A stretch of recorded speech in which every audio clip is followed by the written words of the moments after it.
Hello, everyone. Welcome back to another episode of On Purpose. Thank you for committing to growing yourself, to personal development, and to making a positive change in your life.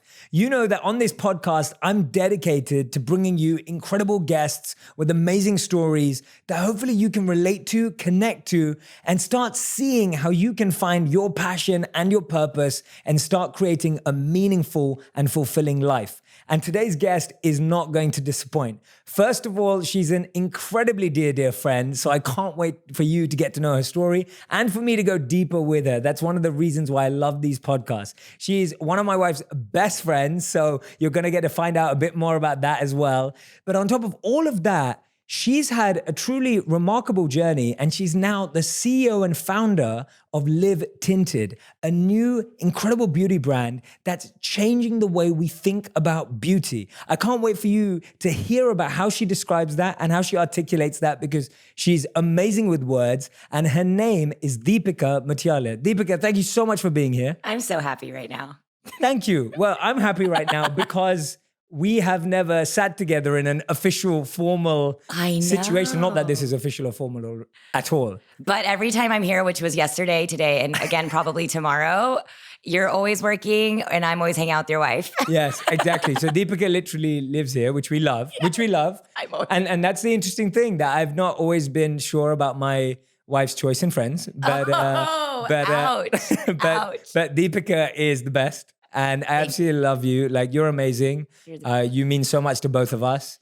And I'm so happy you live in LA. Like, remember when we were like just messaging about it, and now you're here, and now I feel like you guys are like my family. Yeah. It's so great. Absolutely. We definitely are family, and we both see it that way as well. And I think you've made LA even more natural for Radhi and I. And I think that's really special, because I think finding family is hard, especially as we get older. At this age, right? Yeah, it's tough, but you can always, there's an energy thing that I feel with people at this age that I don't feel like I had before, that I felt with you guys. Yeah, same. But I just want to take a moment to say congratulations Thank on all you. the incredible stuff that's happening around Live Tinted. Thank you. I can't wait to dive into the story behind it, why the brand exists, what it stands for, and what it's changing in the world. You had this incredible announcement in New York, in the New York Times. It was on banners all over the city. I mean, it looked so exciting. Let's just start there with how exciting that day was, that week was, where all of this kind of became real. You know what it is like you work towards something for so long, and you have this like vision and hope that everyone's going to like just take it in the way that you want them to, but you don't actually know.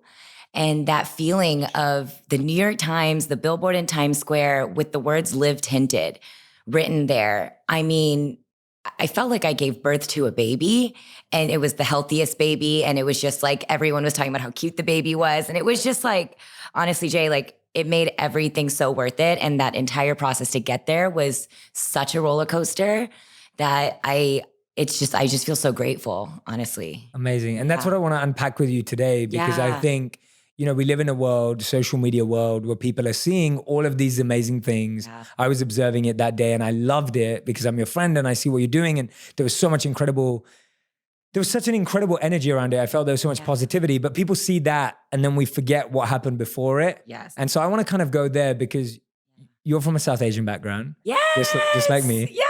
And the reason why I want to start there is just, did you ever think that little South Asian girl was going to build this incredible big beauty brand? And I grew up in Texas, and everything around me was blonde hair, blue eyes, right? And there was a very specific standard of beauty I saw in the media. And my parents, who are immigrants, right? Of course, from India, they had a very specific vision of what the American dream was. And for them, it was all about respect in America. And that came from education. Education on education on education, degree after degree after degree. And for me, my vision of the American dream was really doing something that paved the path for others, because in America, you have the opportunity to do whatever it is you want to do. And that was like so stuck in my brain. So when you say like, did I ever think I was going to be doing this? I feel like I'm one of the very few people I knew that would say like, yes, because like when I was 16 years old, I told my dad I wanted to create my own beauty brand. But the path from that to where I am now was completely different from what I could have ever imagined. But Yeah, like he so badly wanted me to be a doctor. Because again, that equivalated to respect in America. And, our whole family is in medical professionals in some way, stereotypical Indian in that way. But I just wanted something different. And so when I was 16, I told him that I was going to do it. But being a makeup artist in my dad's mind, it wasn't a thing, right? So it's like, how can you be a makeup artist and have respect in this country? So when I went to college, I kind of just had this mindset of I'm going to do the corporate side of the beauty industry, learn everything I can, and then go to HBS, Harvard Business School, to make my dad happy, check, and then start my own beauty brand. It did not go that way, but obviously, life. But I will say that, I do feel really fortunate that at a very early age, I saw beauty as a vehicle for me to express myself in a community like Texas where nobody looked like me.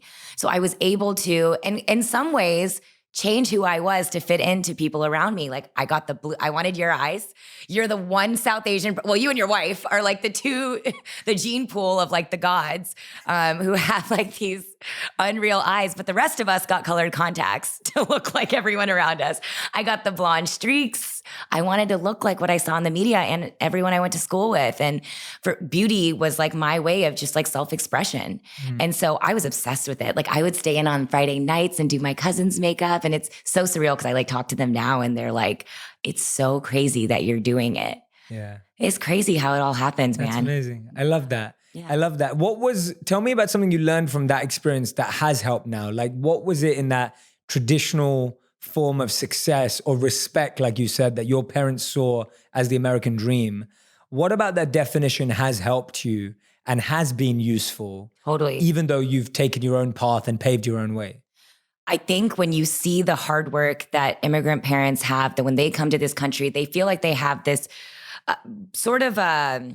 there's this bar they have to hit, right? It's if we're going to have any type of prestige and just be taken seriously, we have to work 10 times harder than everybody else. And quite frankly, I still feel that way. And I know we've had conversations about this, that the reality is that being South Asian or a woman of color in general, we're still fighting the fight. And I think the thing that I always think about and I tell myself is my dad's work ethic is of one I've never seen in my entire life. I mean, he talks about how he was literally picking weeds in India in a village. To see that and what we have today, my family, it blows my mind. And it gives me this feeling of if they did all of that for us, I have to do that 10x harder. Yeah, it gives me this fuel and drive. Logistics in business can be a real pain. I've got many friends who sell online and it's time consuming, expensive, and there are so many carriers and expediting services to choose from. It's really hard to figure out who you can trust and who the best choice is. Thankfully, ShipStation.com stands for a fast, easy, and affordable way to manage and ship all of your products and orders. No matter whether you're selling from Amazon, Etsy, or your own website, ShipStation brings all your orders into one simple interface, making them really easy to manage from any device, even your cell phone. ShipStation works with all of the major carriers, including USPS, FedEx, UPS, even Amazon Fulfillment. And right now, On Purpose listeners can try ShipStation free for 60 days when you use the promo code PURPOSE. There's absolutely no risk. You can start your free trial without even entering your credit card information. Just visit ShipStation.com, click on the microphone at the top of the page, and type in PURPOSE. That's ShipStation.com, then enter promo code PURPOSE. It is often said that if you don't know your numbers, you don't know your business. And I've seen that many young and growing companies run into trouble over the last few years. And a common theme has been the fact that they have several different systems which don't talk to each other, right? They have one system for accounting, another one for sales, another one for inventory, and so on and so forth. It's just a big inefficient mess that takes up too much time and resource. This platform will allow you to optimize processes, drive operational excellence, sell across more channels, and much more. We just started using NetSuite by Oracle. It's a #1 cloud-based business management software that handles every aspect of your business in an easy-to-use cloud platform, giving you the visibility and control you need in order to grow. With NetSuite, you save time, money, and unneeded headaches by managing sales, finance, and accounting, orders, and HR instantly right from your desktop or phone. That's really why NetSuite is the world's #1 cloud business system. And right now, NetSuite is offering you valuable insights with a free guide. It's called the 7 Key Strategies to Grow Your Profits.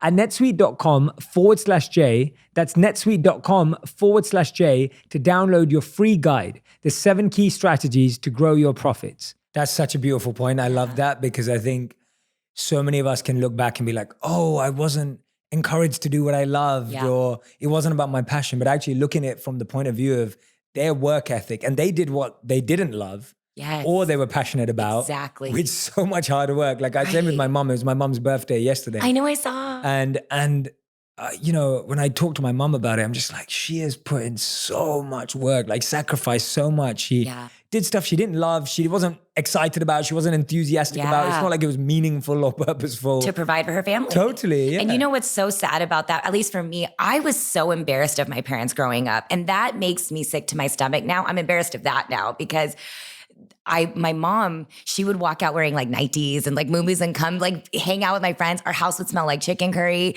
And I was mortified to have people over because of that. I was like, Mom, like I want you to hide behind the scenes and like all this stuff. They're my #1 fans, my best friends. And I now respect everything they've done for us. And I think that's a part of my goal with like launching this brand too, is like, I really hope kids growing up today realize how incredible parents are. Yeah. Everything they give up for us is just so insane and surreal. Like when I think about specifically immigrant parents, I feel like there's just so much that they sacrifice just for the well-being of their families. Yeah, 100%. That's so true. And I think you've done a good job though, because if anyone follows Deepica on YouTube or Instagram, you'll see that she makes lots of videos with her parents in them. And they are the best videos. Like they're so fun to watch. They're so entertaining. Yeah, your mom is just adorable. And if you haven't seen it, I highly recommend go and follow Deepica on YouTube and Instagram and go check out those videos. Because, Mama Pandu. Yeah, so I think you've done a good job. I think my mom would love to be one of my videos and I haven't got there yet. I was going to ask. Well, I want to have her on the podcast. Okay. Like that's what I'm going to do. Oh my God, that's going to be epic. Yeah, it'll be embarrassing though because my mom is literally my biggest fan too. So even if I try and push her to say stuff about me, I don't know if she's going to go there. So, oh my God, that has to happen like ASAP. Yeah, we need to do it in London. So good. But let's talk about how it all started from at least an external perspective. Yeah. And I'd love for you to tell me when you started with it. But it started when you started making YouTube videos. Yeah. And your second video went viral. It did. That's insane. Like, I don't know many people who can say that. And we live in this social media space and know people in it. Like, I don't know how many people can say their second video went viral. It was like an out-of-body experience. So I was working on the corporate side of the beauty industry. So I was in the beauty game, just like I had planned, learning about the beauty industry. And I just picked up my iPhone one day and I was like, you know what? I have this like beauty tip. And the core of it, Jay, was like, I have so many of my girlfriends texting me, asking me for beauty advice. And I was like, just go to this YouTube channel and leave me alone. Please, just do it. And so that's literally the like motive of it. It wasn't overthought. I wasn't thinking too much into it. Picked up my iPhone and I just shared a beauty tip that I use to solve a beauty concern in my life. And that was a red lipstick under my eyes to mask dark circles. And because that is my #1 beauty problem right now. And I think a lot of people can relate with that is, the dark circles and stuff, I have such an insecurity in my life. And so any way I could find ways to simplify beauty, I took my lipstick and I put it there and it got picked up by BuzzFeed and it just went viral. That's crazy. I mean, I woke up and it was like Vogue India, Cosmo UK, Daily Mail, Refinery 29, boom, boom, boom, boom, boom. And before I knew it, it was at 4 million views. That's insane. Oh my God, when it hit 4 million views, I got an email from the Today Show. And I was like, oh my God, I'm going to be the Indian Hoda. I'm quitting my job today. And I'm going to go be someone on the Today Show because that's how it works. That's not how it works. No. But I did quit my job that day. Wow. I had this like gut feeling in me that this was a moment in my life that I had an opportunity that it was like a 15 minutes, right? And it was like, you can take that 15 minutes and have it just be a moment in your life, or you can take it and build out your dream career. I love that. That's what I did. That's amazing. Like that's such great advice too, because I feel like it's been really interesting for me whenever I've had moments they have always given me momentum. And that's what I believe moments are. They give you momentum. Totally. And there've been so many people who've been like, Jay, you realize that's like, you peak now. Like, that's it. And I'm sure, I don't know what you heard, but it's so easy for people to be like, yeah, that's 15 minutes of fame. Every day. And the difference is that you took that and you turned it into something amazing, and it's just continued to grow. You know what it is? I remember asking myself the same question. Right out of college, I had a job, and I left it to go to New York City. And the question I asked myself was, what's the worst thing that could happen? And to me, the worst thing was not taking the risk and always wondering what if. Yes. Always.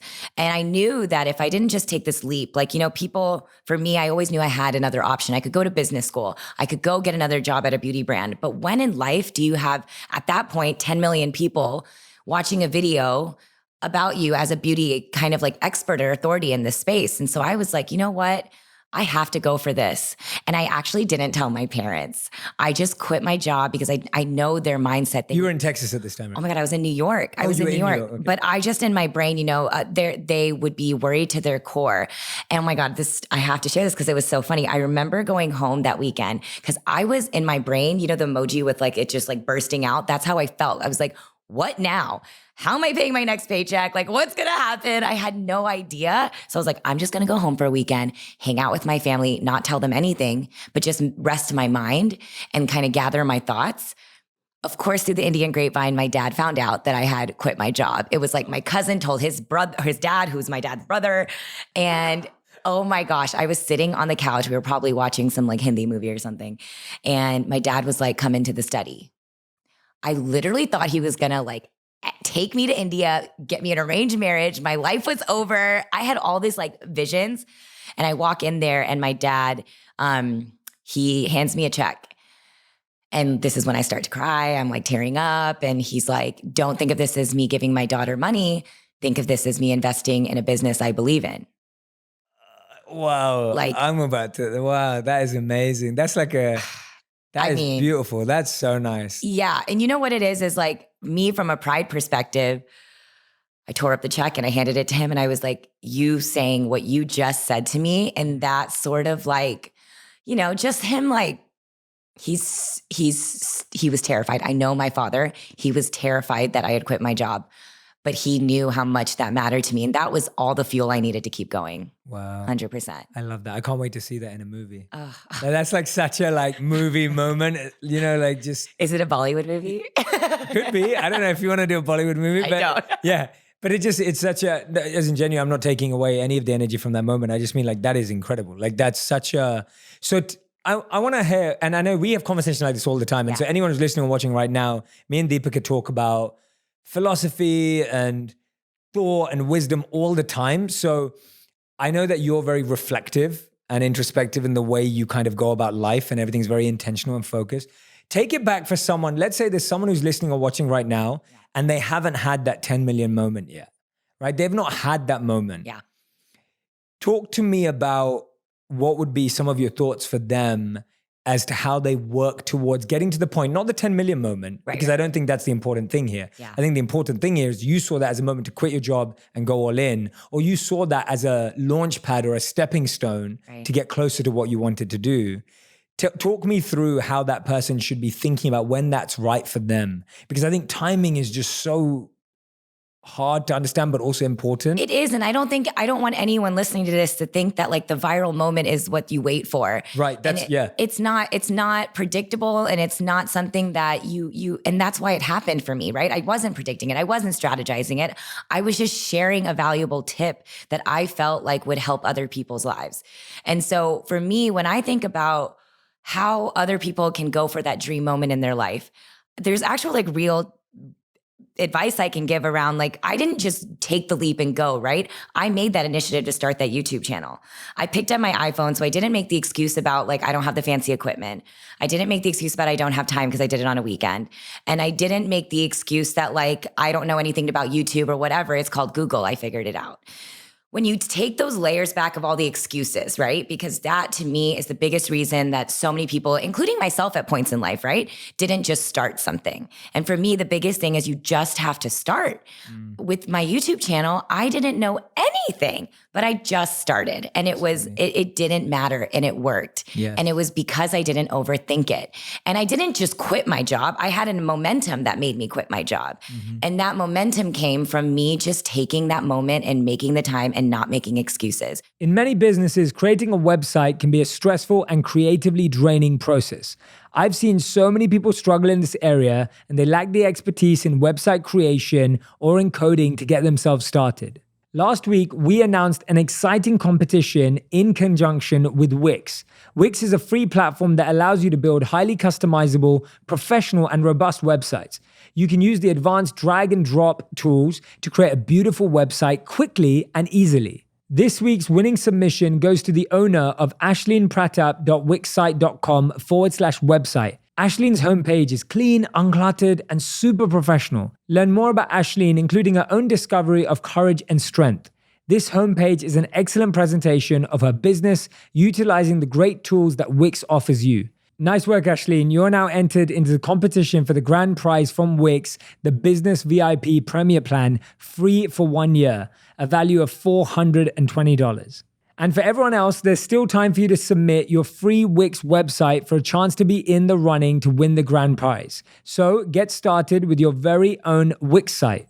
To do that, for your first ever Wix site, go to www.wix.com/go/J to start your site for free and email your submissions to wixlovesj@gmail.com. Get started now. A quality wristwatch is one of those small things that every guy needs. And when you've got on a nice watch, it changes the way you carry yourself. And Vincero watches combine the perfect mix of elegance and edge, and now is the start of their biggest once-a-year sale. The great team at Vincero were kind enough to send me one of their best sellers, and it's super nice, the Chrono S Copper Slate watch. It has an elegant and stylish face with an intentional design. It's one of the best priced watches I've ever seen and has over 16,000 five-star reviews. That's huge. Right now, you can head over to their website in their anniversary sale. From the 11th of August to the 18th of August, there are some limited time offers.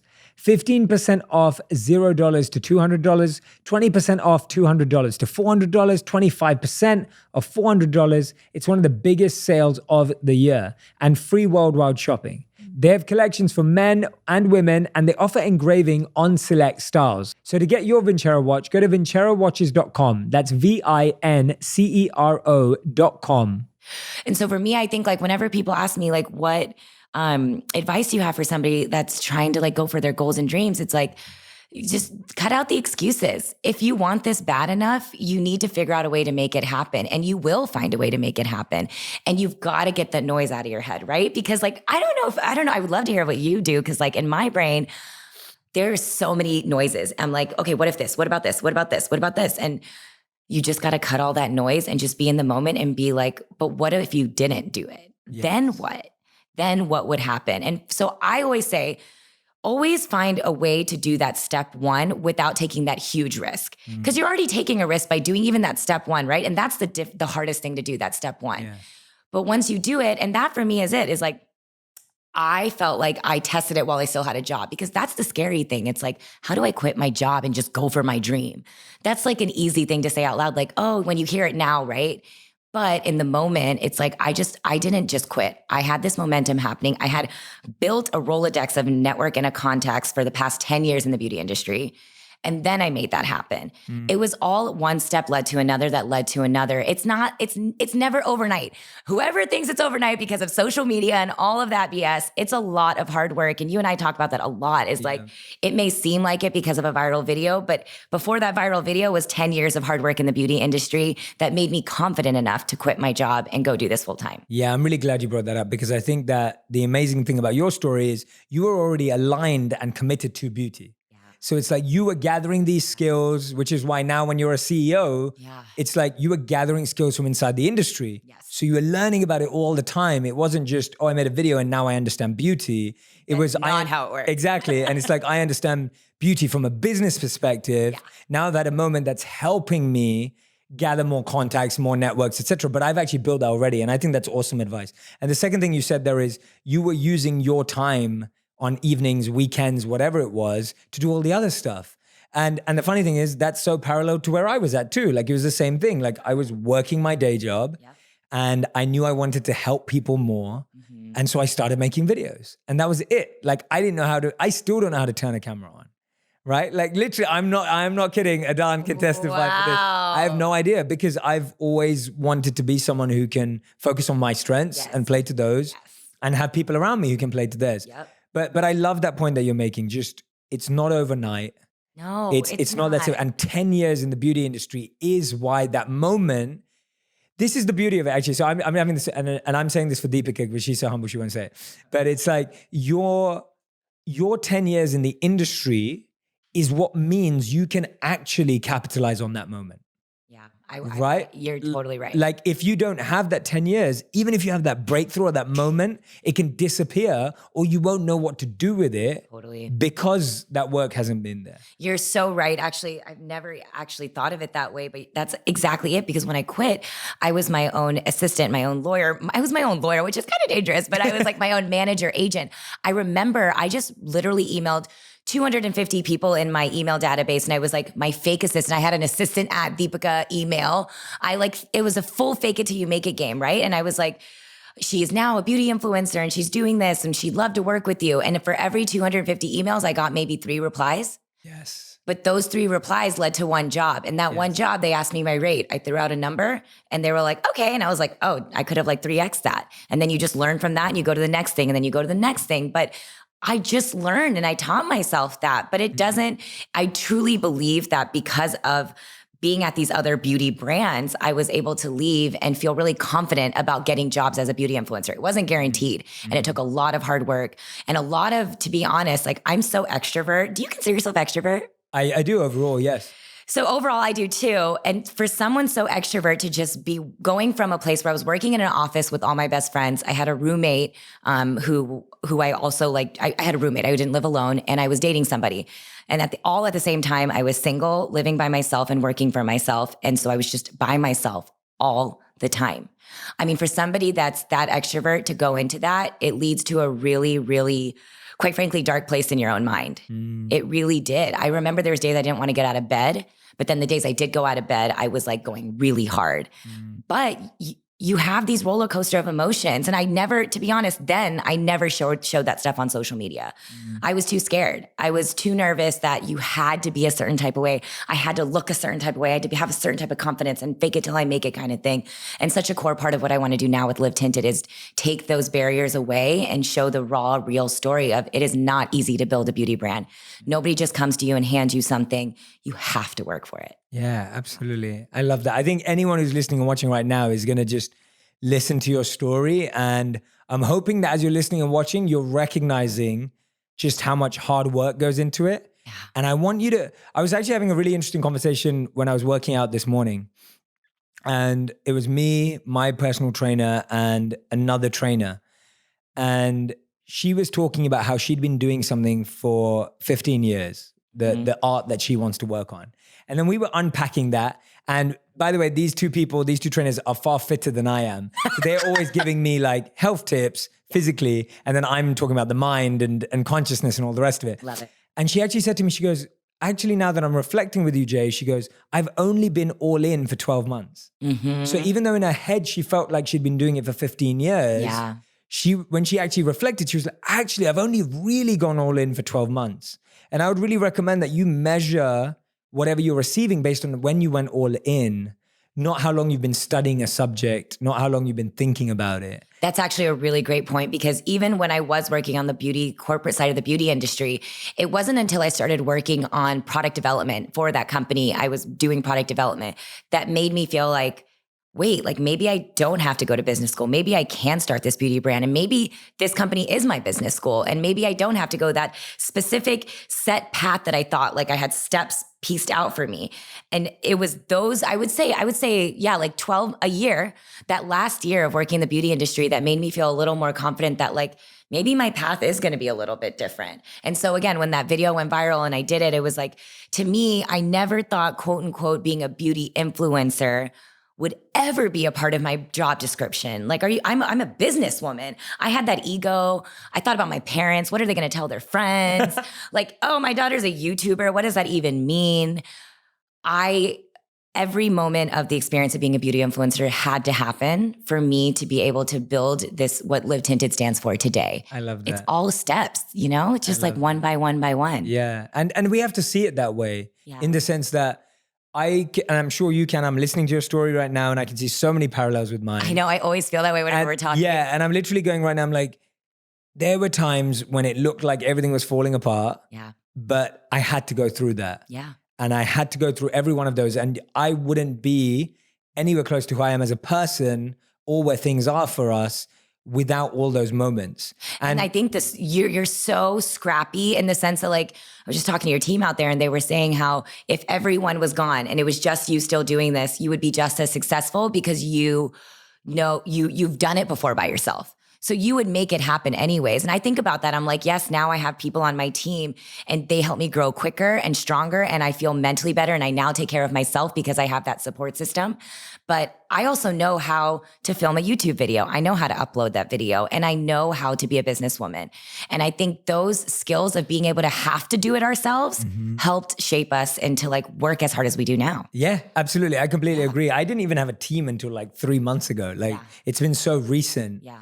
And people are still surprised that I do all my Instagram comments and I reply to everyone. I don't get that, by the way. And I'm like, all my Facebook comments, like it's me. And I believe that if you want to grow something, you can't outsource it. Yeah. Right? You just can't. If you truly want to grow something, totally, you can't just give it away to someone. Yeah. Right? You have to be involved to some degree. Of course, you can have a plan and you can have a team and you can have agencies. But I know that a lot of people have this belief that when I find the manager or the agent, my life will be solved. Absolutely. And I felt that for a long time. I used to look at people being successful. And I used to think, oh, they must have an amazing manager. They must have an amazing agent. Totally. And all I can honestly say, and I think Deepica is highlighting this too, which is what's inspiring me to say, is just that you are your best cheerleader. You are your best support. You are your best everything. Don't rely or hope to find someone who's going to save and change your life. And that will never change, no matter how successful you are. Right now, I'm going through the fundraising process and you have this mental,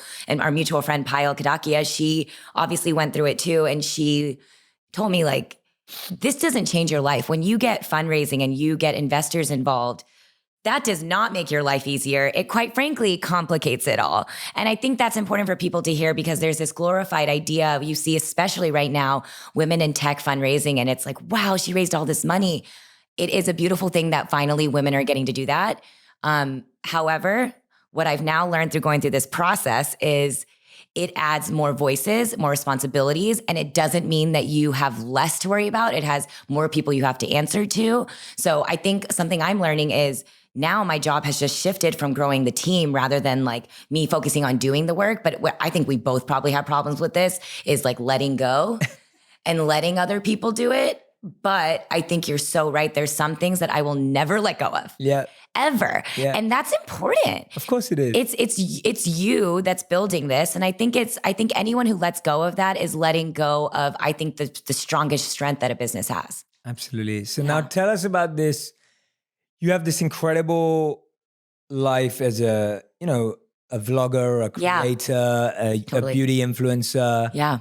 But for you, you always wanted to do more. And I don't mean more in terms of better because people are happy doing what makes them happy. Yeah. But for you, it was always about business. You were always a businesswoman who became an influencer, but really had set your sights on being the CEO of this incredible brand. So tell me about that transition of moving away from this amazing thing you've built that's already working and it's already going great.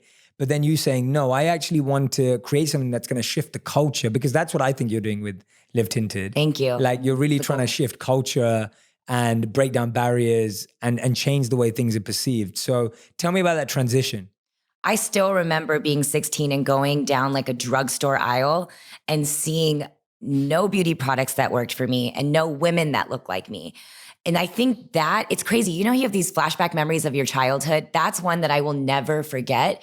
And I think it still lives on with me today. So when I quit my job to go be a beauty influencer, and this is going to be hard for people to believe, but in my core, it was nothing about the fame. And quite frankly, I am so excited that with Live Tinted, I get to be more behind the scenes and stuff. But it was the idea that I got to finally be the face of beauty brand campaigns so that girls growing up today are finally seeing their face in it.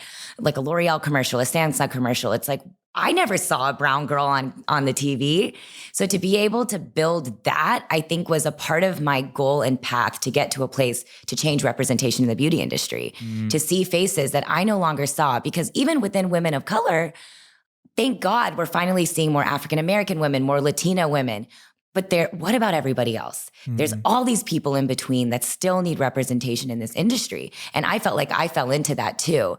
So my goal really as a beauty influencer, and I use the quotes because I think there's everyone I know that's a beauty influencer, there's so much more to it. There's so much hustle and grind and entrepreneurial spirit than I think people realize when they just see that one YouTube video. And I think for me, it was all about changing the faces that you saw in the media. And so that's what I was doing really for the past 3 years. But then it got to a point of, when is this brand happening? And how is it going to happen? And what is it going to look like? And if I didn't do the beauty influencer thing for 3 years, I think I would have built a much more niche brand than my goals and path and passion for building Live Tinted. Wow. And I'm so happy about it because just like you said, to me, Live Tinted is a movement first. First and foremost, more than anything, our goal is to change the representation of beauty, the faces that you see in the beauty industry. And I feel like we're doing it, man. And it feels good. And I think the biggest reason of launching this, when I first started, everyone was like, why don't you just call it Deep Beauty and launch a color corrector and make it all about you and like brown girls? And there's a few reasons why. For me, it was time to build something bigger than myself. And it wasn't about just a singular voice or a singular culture identity. It was about building a home to showcase a whole range of women, a whole range of skin tones to say, I can be exactly who I am and feel great about it.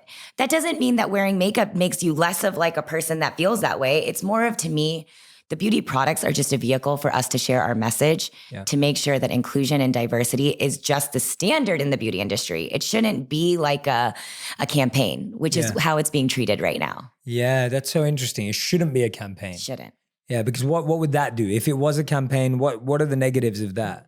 It's strategic. It feels disingenuous and it's not making real movement happen. And there's a lot of brands that you can see capitalizing on that, which it doesn't bother me because at the end of the day, at least there is a token brown girl now, right? That wasn't something that happened before, and we need that. It's better than nothing.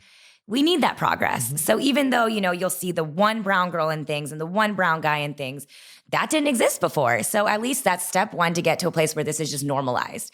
And so that's how I feel about the whole thing in general. But I think when I launched Live Tinted, it was so important. We launched in 2017 as a community first. And while we were doing that, we just used the community, we listened to the community to help us think through what was the first beauty product we were going to create.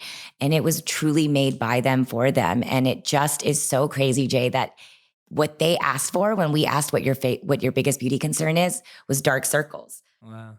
So it was such a full circle moment for me to go back to my red lipstick video, and it all happened. It was like there's clearly still a need in the market for this product. But again, for me, the product is so secondary to what we're doing, like with the campaign that we launched 3 weeks ago, which is so crazy how all this is happening. But it was about no Photoshop. That's not something you see in the beauty industry. Like when people look at Instagram and they look in magazines, I don't want people to feel the way I did growing up, where I felt not good enough the way I was. I mean, I definitely went through the whole thing where I starved myself and changed things about myself to look like that. And so my whole goal with Live Tinted is to just let people be themselves and make that a place that's like celebrated, And I think the biggest thing we say about Live Tinted is that we're a multicultural community, because if I were to just make this a brown girl brand, like everyone was expecting me to do, how is that really creating progress in the space, right? Like for us to really be integrated into the larger world and make this a truly inclusive brand, we have to be speaking to every ethnicity. Totally. We have to be talking to each other. And I think the biggest thing I spent the past year before we launched this product for Live Tinted was educating people on different cultures, different backgrounds, because I feel like the more you learn about other people's cultures, the more you're able to, I guess, like understand each other. You know, like when I think about, for example, we talked about like facial hair, which is something a lot of women have. I hope someone out there can relate with me and it's not just me. But when we spoke about it, all these women from all different backgrounds felt like they were chiming in. A Latina woman would chime in, Middle Eastern, and all these things. And I was like, wow, this community is so much bigger than I even expected it to be. And it all organically happened, which is the most beautiful thing, right? Like, I think when people try to force something, you feel it, other people feel it, and it just naturally happens. I mean, I just think that's the best way to do everything in business and in life. I love it. Yeah. Yeah, 100%. And I'm so glad that you've built something community first. Yeah. And I remember one of my mentors in business would always say, like, build community first, commerce second, like always. And he used to say it, and I was like, oh, that sounds good. Like, that sounds cool. Yeah. And, like, you know, that's one of those statements. But it was like, it's so true. It is. Because not only is a community, that's not just smart or strategic. Actually, what it is it's real. Because when you deeply get to know people's stories, your heart expands, your vision expands, right? Like you don't become someone who's just trying to sell something anymore because you have a community first. See, if you start with commerce, you're basically thinking, are we hitting our numbers? Are we selling stuff? Is stuff being shipped, right? That's what you're thinking about. Yep. When you start with community first, like you have, you start hearing people's stories. You start hearing people's backgrounds. You hear about people's challenges. And then your brand becomes full of compassion and empathy and love and care, as opposed to being about numbers and stats and analytics. Even when you say that, it makes my heart just feel so good because I had so many tough times this past year. It was so many lows of thinking and again, doubting yourself. Like it was a complete shift, right? Like and for me, I never dreamt of being a beauty influencer, but I always dreamt of this beauty brand happening. So the pressure was 10x. And I felt like, oh my God, this is what I've wanted since I was 16. It's happening and you have to do it right. But I had to get out of my own head and go back to the same scrappy mentality I had when I first started that YouTube video using my iPhone is you just have to start. You just have to start. And I'll tell you, during those low times, it was literally this community that got me through it because I would read their comments and they'd be like, keep going. Thank you so much. You're changing my life. You're making me feel beautiful with who I am. And when you see those comments, literally when you're working at 1 a.m. and you're sitting there on your laptop and it's a Saturday night, that is the energy you need to say, this is why you're doing something. And absolutely. I think that purpose-driven aspect of not just a beauty brand, just building a business it equals longevity. 100%. Because we're human. There's a real emotion that goes into it. And I think at least for me personally, and I don't know, this could be one of my weaknesses as a CEO, but I feel like I have empathy in building this business. And it sometimes is not a good thing, but it's who I am. And I don't know if that'll go away, but I can't help but care. Yeah. And it's tough, right? Because when you're a beauty personality, I'm allowed to just be that girl. But when you're running a business, you sometimes have to shift that hat and be okay, let's think about this. What's going to be right for them and this and that. It's a weird balance of all of these things. Yeah. This is a therapy session all of a sudden, but I'm into it. I'm man, it's a lot. Yeah, no, it is a lot. And that's what I think is so beautiful when I'm doing the podcast and I'm speaking to someone like yourself. It's you've just had so many transitions in life. And transitions are the hardest. Yeah. And that's why most people never have them. And that's why most people live the same day over and over and over again and call it a life because transitions are so hard. Yeah. Tell me about the doubts that came in your mind and how you overcame them before you got to building Live Tinted. What were the doubts? What were the challenges and what got you through? So we already know the community got you through. 100%. And I love that because that to me, that's a successful entrepreneur. To me, that's a successful business person. It's someone who's living for their community and their why is so strong. But what else? What were the doubts that came up and how were you able to strategically or internally start overcoming them? I think I had to tell myself, you have to sometimes give up the good to get to the great. I actually remember writing that out and writing out things were just going in sort of like a hamster wheel as an influencer, right? Like there was deals coming in and beyond the deals, again, like I felt like there was everything I wanted to achieve out of being a beauty influencer, you know, that had happened, but it's comfortable. I had like a routine with it. I was, you know, in a flow of it, and I was growing on like my business with it and all these things. And it's really scary to go from that to, well, like I've had this dream, blah, blah, blah, blah, blah, blah, blah. Okay, so I would say for me, my biggest thing was that I knew that to build a company, I would need people. And so me taking this calculated risk also impacted other people's lives. That's a really scary thing. And I think for me, it was like, again, the same way when I was working at that company, and while working there, I started my YouTube channel, right? So while I was an influencer, I started Live Tinted. And that's the way that I've always built my career, is like, do a little test. It's almost like, you know, like just test it out, see how it goes. And that's how we launched Live Tinted, as like with the hashtag. I literally just put on my Instagram story. This is how scrappy I did it. I thought I was going to do this whole plan and like make this beautiful grid on Instagram, right? And then I was just like, you know what, Deepica? I just put hashtag Live Tinted and said, if you can find a deep skin melanin South Asian woman, tag hashtag Live Tinted. And within minutes, 200 people had tagged women all over online, because I couldn't find a woman that looked like that on the internet. How crazy is that? Whoa, no way. Isn't that insane? That's crazy. So I just asked the community to do it. And then I was like, you know what? Let's just launch this page. So that was my way of testing it out, because instead of just trying to think of like, and I think that's the biggest thing we all get into our heads, is this perfection idea. And the second I stopped thinking about that or caring about it, we just launched the page and it just started to organically grow. So instead of like placing that big order for that beauty product and right away saying I needed to start this beauty product, I started an Instagram page. Yeah. And I just started a hashtag. And, you know, thousands and thousands and thousands of people have been using the hashtag as a way to identify themselves and tell their personal story about their identity and their culture and where they come from. And that, to me, helped me shape what product and what I wanted to launch from a business side. Yeah. But in the beginning, it was just about trying something out. Yeah. And I think that's the only way to do, for me personally, it's not the only way to do it, yeah. But I think it's the way that you kind of go into it with a little less fear. Yeah. Because it's scary. It's still scary. Yeah. Every day. I love that, because I always say that all of my content is 75% complete. Oh, it's just everything. This podcast, everything on Instagram, every video I've ever made is 75% complete. And that's crazy, because I bet everyone watching is thinking it's 150% complete. And it's really not. From my perspective, I know everything I could have made better about each one. Yeah. But if I tried to get to 100, you wouldn't know who I am. Because I think that's the block we all live in. We try and go from 75. Now, it shouldn't be 50, right? You don't want to put something out at just 50 or 40. Yeah. But you want to get to a place where you are removing that fear, because if I waited till I got to 99 or 100, I'd never release anything. Because then you can just keep tweaking and keep tweaking and keep tweaking. And then you don't learn. And then you don't learn fast. Like waiting for something to get to 100, you could wait 10 years to launch something.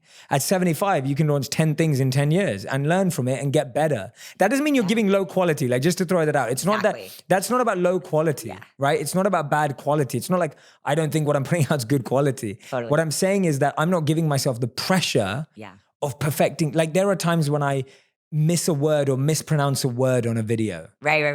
And it's like, I'm not going to re-record the video for that, because at that time it felt right.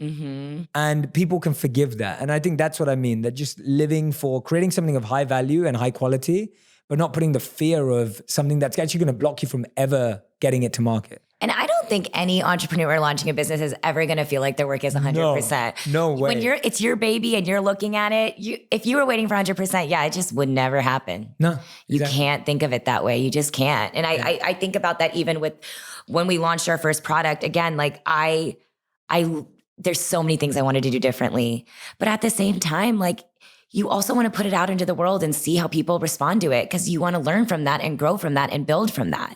So the same way I started that with the hashtag, my YouTube channel, to the hashtag of launching Live Tinted as a community, I treated our first product that way too. And I mean, fingers crossed, it's going well. Yeah, I think it's going amazing. Yeah. Like, it's awesome. And I love the branding. And I know Radhi was in the video too. She was. Which was very fun, because Radhi doesn't love being in front of cameras. Which makes no sense because she could be an IRL model. Let's be real. Everyone knows that. But it's amazing. And I love that it was very real. Yeah. Like when I saw it, because I'd never seen it from what Radhi showed me when she was there with you, but I saw it the day it all launched 3 weeks ago.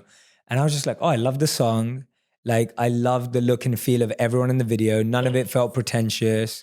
And I see beauty ads all the time. Like we see beauty ads all the time. Yeah. And that's the point, right? Like, and it didn't feel like that. And I'm not just saying that because you're my friend. I'm saying that because that's how I felt.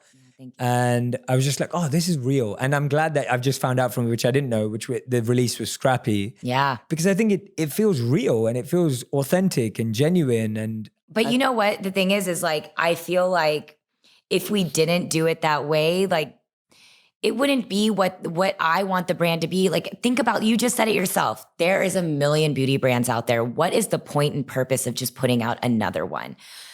There has to be something bigger than a beauty product. There has to be something that you want to change. And that's in any aspect of whatever business you're building.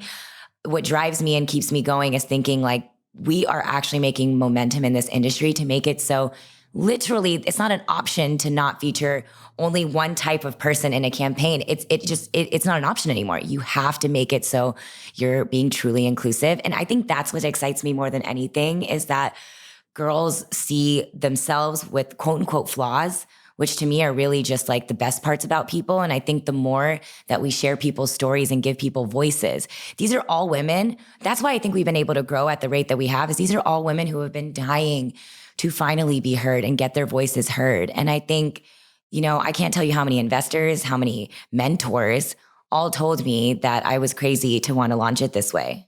I mean, so many. And I think that's one of those things that you should get advice from other people in your lives, of course, that you trust.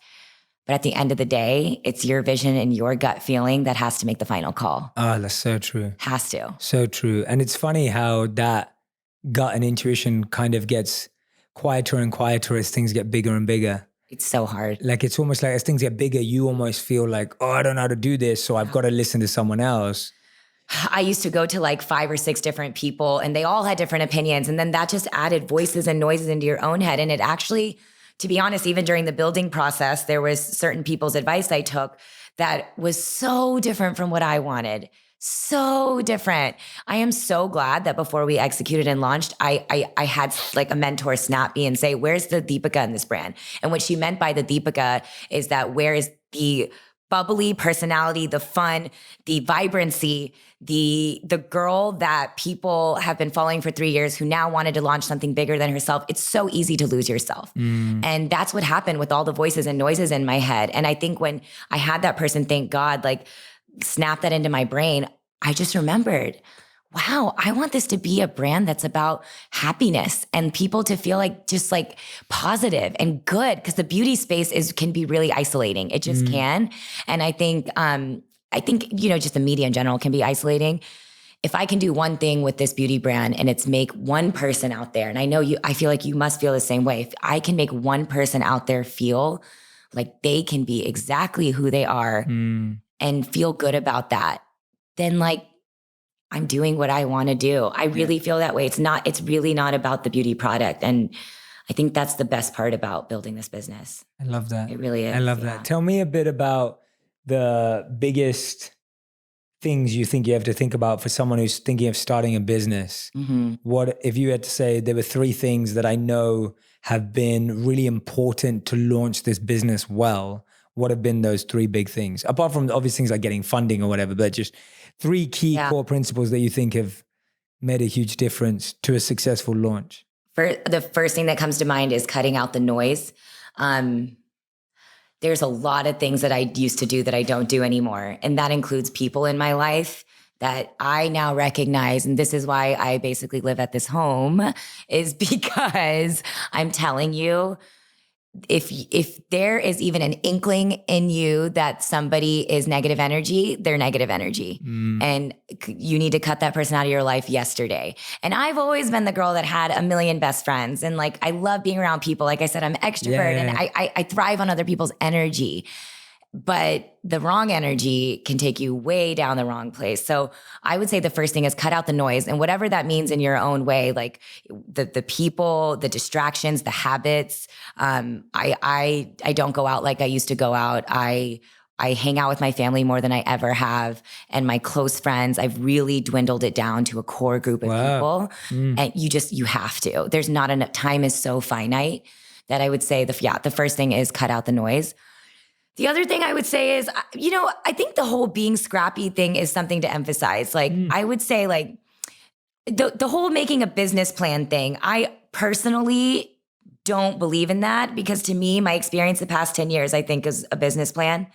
Like, I don't think you have to put pen to paper in that sense of like, I was always taught that. Like, I was like in undergrad, I was a business major, and it was like, create this like formalized business plan, blah, blah, blah, blah, blah. I think that that's just like, there's a difference between brainstorming and doing like a whole like whiteboard situation versus like anything of that like fanciness. Yeah. Be scrappy. Just put things out there, see feelers, do tests and see what happens with that, So I would say, cut the noise and be scrappy. And maybe I would say like support system, which kind of goes into like cutting the noise, but I can't emphasize that enough, because, and that for me, it was my community.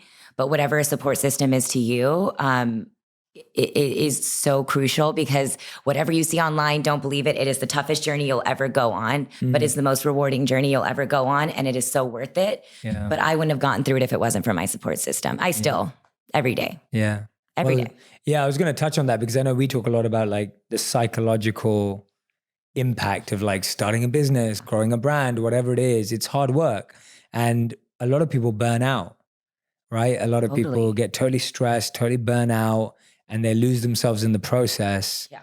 And you're so right. I think you've hit the nail on the head already, that just being around the right people, being around the right energy, changing your practices and habits to suit that bigger goal, right? It's not a sacrifice. No. Because it's supporting that bigger goal. Yeah. It takes a long time to realize that. Like, I will tell you, like, I mean, I talk to your wife and you about it all the time, is that like, there really is this,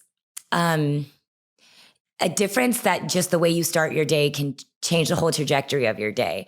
And, I hear your videos and I like know it, but for somebody who doesn't practice it, it's so easy to pick up my phone and just start working. Yeah. And I think for me, like it really is a thing of baby steps.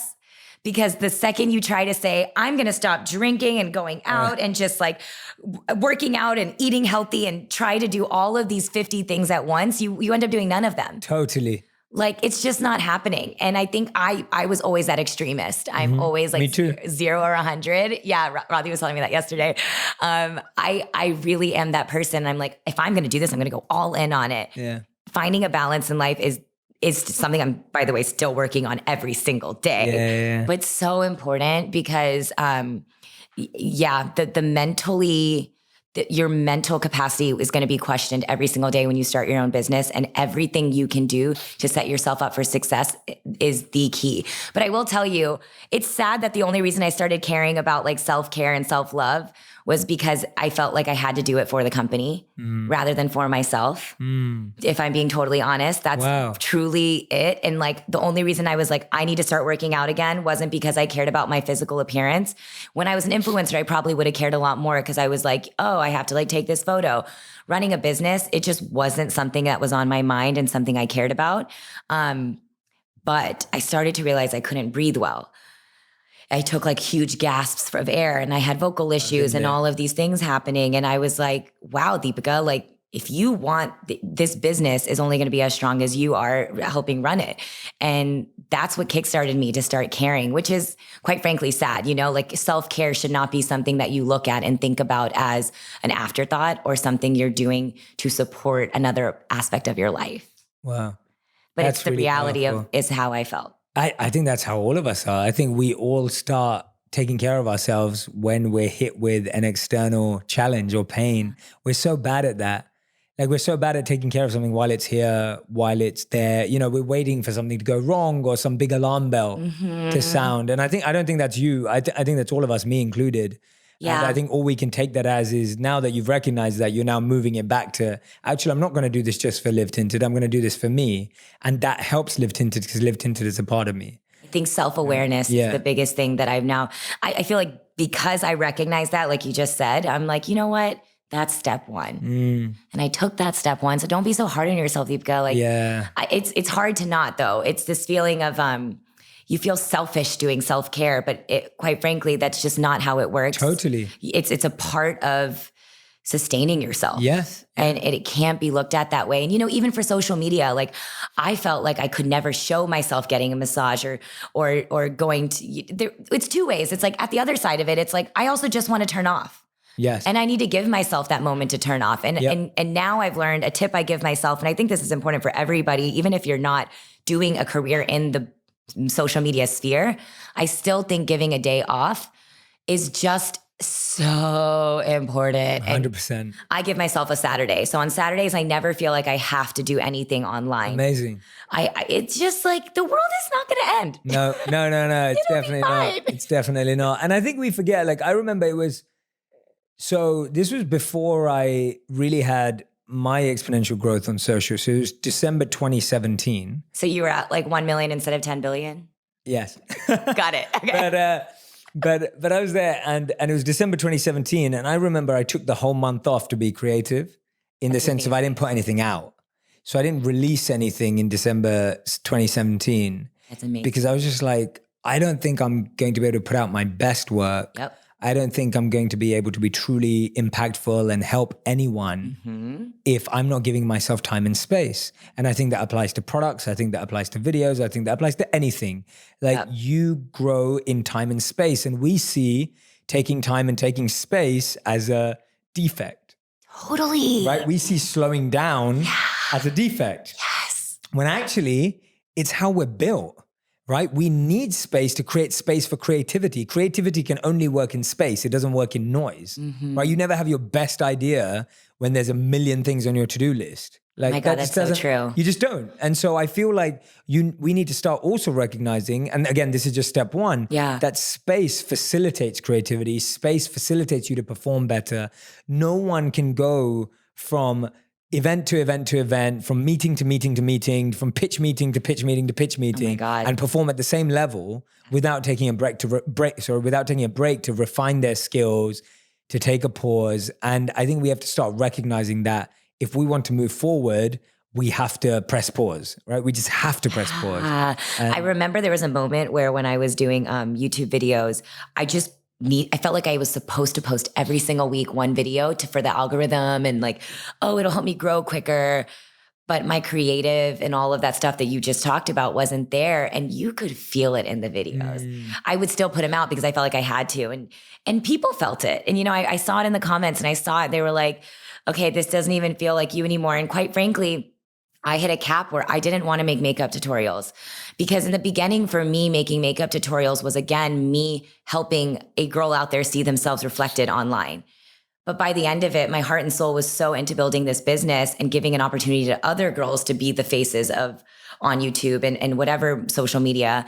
You could feel it in my work. You could tell when I put out a makeup video that I didn't care to. And it's because it's not where my heart and soul is at. It was never to be the face. It was to create that platform to give other people that opportunity to be the face. Yeah. That's really where it was. But it's crazy how you can't fake that. Like if you put it out into the world, it is awesome because that's again, the community that it was great that they called me out because it made me check myself and it pushed me to go towards building the business I wanted. Absolutely. What's been the hardest thing about becoming a CEO?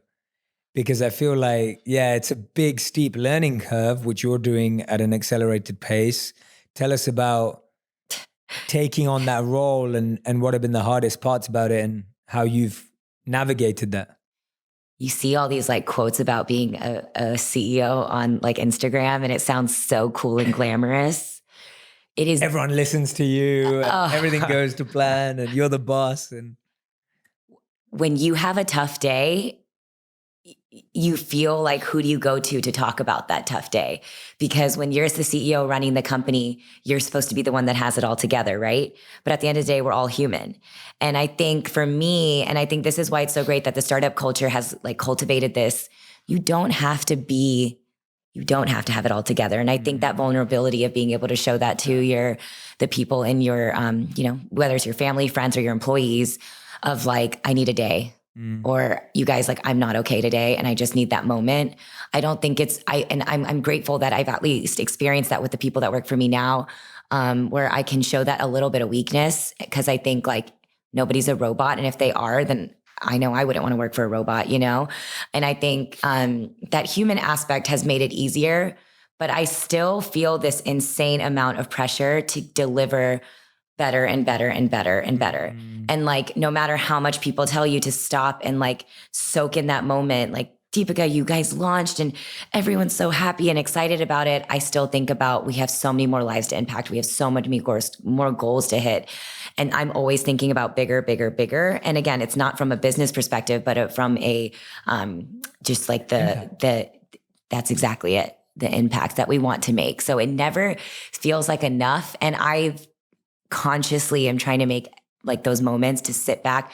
And usually it means going home to my family, who really just, they're so proud of me, but they also know, like, when I'm home, I don't want to talk about my job. Yeah. I just need like a day to like myself. And I think that's so important, because I don't feel like I can shut off except for that one day. And so I think like being a CEO I think it's so important people recognize that responsibility is heavy and it's massive. And the fact that, and I said this earlier, but it's so true, the fact that any decision I make not only impacts my life, but in fact impacts other people's lives is so much heavier to like hold on your heart. Because even though, like, if I make a mistake and I have to deal with the consequences, that's one thing. But if I make a business decision and we hire somebody, but then recognize that the business doesn't need it anymore and I have to fire that person, that's their livelihood at stake. So I think it's really important that if you decide to start a business, you really recognize those things that I was saying earlier about having that emotional support. You really cut out the noise and you really just make time to think about what it is that you want to be as a leader. Because I really did have that moment. And I was like, and that's why I was saying earlier, I was like, I feel like I'm allowed to just be myself and show my weakness. And hopefully the people that work for me see that as something where I'm kind of just like letting them recognize that like this business is more than just a business. There's something behind it that matters to me more. And that's why I get emotional. That's why I care. And that's just the way I want Live Tinted to be run. I'm not saying, that's for every business, but for me, if it didn't have something bigger to it, I wouldn't want to be a part of it personally. I love that.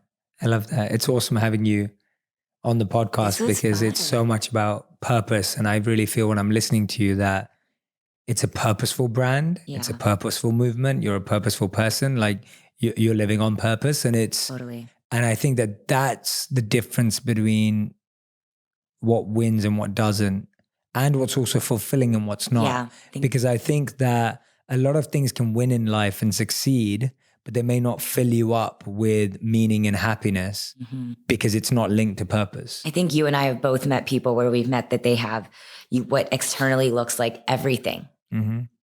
Everything that you think somebody wants, and they still feel empty inside. And for me, when it's all said and done, when I think about what footprint I want to leave on like the world and what I want to do. And this is, I've had so many people say to me, like, it's a beauty brand. You're in the beauty industry. What I literally have, when investors, they're like, but it's makeup. Yeah. And that's when I walk out of the room and know that they're not the right partner for me, because it's not makeup. It's about making people feel good about themselves and who they are, and giving them that confidence to walk out the door and feel like they are complete. I love that. And I don't think that, for me, again, this is just having that like footprint and leaving that footprint. I think everybody wants to figure out what their version of that is. And that's when you feel fulfilled inside. And it's, don't get me wrong. I mean, listen, like, I'm not going to sit here and preach this whole thing of like, I worked hard. I am working hard, and I do work hard, and I feel proud, and I have goals. Like, I want to one day buy my dad. Like, he got me, I think back to this. And like, when I was 16 years old, my father drove a Toyota Camry. He was working overnight shift after overnight shift. And, in a family of doctors, he was the only one that's not a doctor. He's a lab tech. And now that I understand money and the financial responsibility that he had on just that salary supporting our entire family, it blows my mind, because I was a brat. I wanted that Abercrombie and Fitch shirt. I wanted that blah, blah, blah. And I now realize how much we couldn't afford it. Yeah. But he never let me realize that as a kid. He gave me everything I ever wanted, everything I ever wanted. And, you know, I used to have this guilt, this like heavy guilt about it. Like, why was I that girl? I was such a brat. And now instead of feeling that guilt, I just think about how I can pay it forward to them, but to other people and hopefully one day my kids. I mean, it's just one of those things. And I think that's why I'm so proud of the culture and the background I came from and wanting that to be a part of the Live Tinted brand, because I used to not be proud of it. And it's so silly because that is the dopest part of who people are. It's that, absolutely, that identity. Yeah, but there is something about that South Asian community that doesn't have it. I know. And so I'm really glad that people like yourself and you are representing that so incredibly well and with grace. And I think that's very important. I think representation is never a matter of ego or competition. It's a matter of grace. Yeah. And like accepting and valuing others and recognizing everyone's value, everyone's beauty, and that's what you've done with the brand, which is just unbelievable to see. So thank you for doing it. Is there anything that I didn't ask you about that you wish I did? No. I always ask that because I always want to make sure that you got to embody the message you wanted to share. No, I mean, honestly, like I feel like it's just having a vulnerable conversation. I feel like we did. Good. So we do end every podcast with a final 5. So oh my God. Okay. The rapid fire, quick fire. Are they the same 5? No. Okay, that would make it really easy. No. Because I've heard a lot of I know, they're not the same 5. Okay, so this is yours. Oh my God, okay. Okay, your final 5 starts now. Ideally, you want one word or one sentence answers. Okay. Right? One word or one sentence. Okay. So first question. Can Robbie come and sit next to me? I'm scared. No. Bye. What is your one beauty product you can't live without? Key stick, Live Tinted. Okay, good. That's very good. You know. Number 2, what's your biggest piece of advice for someone wanting to? Oh, no. I'm going to change that one because I asked you that earlier. What are the 3 biggest pillars of what Live Tinted stands for? Inclusivity, acceptance, and happiness. Okay. Question 3, what's one step in your morning routine that you will never skip? Now it's breathing. Nice. And I think a large part because of you in my life. I actually take a minute to breathe. Trust me, I've had to work on that myself. Yeah. Like that's like, I think that's something you have to do forever. Yep. It's like drinking water, right? It's tough. You can't. Absolutely. Okay. Number 4, when you're having a bad day, what do you do to make yourself feel better?